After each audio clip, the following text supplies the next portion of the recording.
Hi friends, నేను పొద్దున్నే వాళ్ళకి లేచి జిమ్కి అయితే వెళ్తున్నాను. పాత్రకి ఇయర్ బడ్స్ అయితే తీసుకొని వెళ్తానా. నేనా చిచ్చి చిచ్చి సిగరెట్ గుట్కా మట్కా మందు ఏ అదో అలవాట్లు లేవు. శుభ్రంగా తింటాం, ఎక్సర్సైజ్ చేసుకోవటం. బియర్ అబ్బే అట్లీస్ట్ కాఫీ. చిచి అస్సలా రెండు పెళ్లి చేసుకుంటే పబ్బు కాదు కదా, కాఫీ డే కూడా తీసుకెళ్ళనమాట. జిమ్కి పోతానే నీళ్ళు అయితే తాగిన, నడుచుకుంటూ పోయినాక దామైంది. వార్మప్ అయిపోయాక ట్రెడ్మిల్ పైన అయితే కొంతసేపు నడిచిన. ఇదే నాకు చీప్. ఏదో తేడాగా ఉందంటే జిమ్ లో అయితే టీ షర్ట్లు అయితే ఇచ్చినారు, అందరికి పచ్చవి తెల్లవి. నేనైతే తెల్లవి తీసుకున్నా.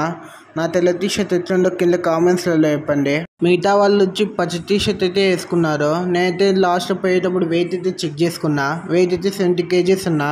మళ్ళీ ఇంటికి పోయేటప్పుడు పప్పాయ అయితే తీసుకొని పోయినా. పప్పాయ అయితే ఫ్రిడ్జ్లో పెట్టినా తెస్తానే. స్నానం చేసి వచ్చే లోపల మా అమ్మ అయితే ఈ టీ షర్ట్ మా అన్నకి ఇచ్చేసినారు. జిమ్లో డంబల్ ఎరిగి నా కాలు అయితే ఇట్లుబ్బింది.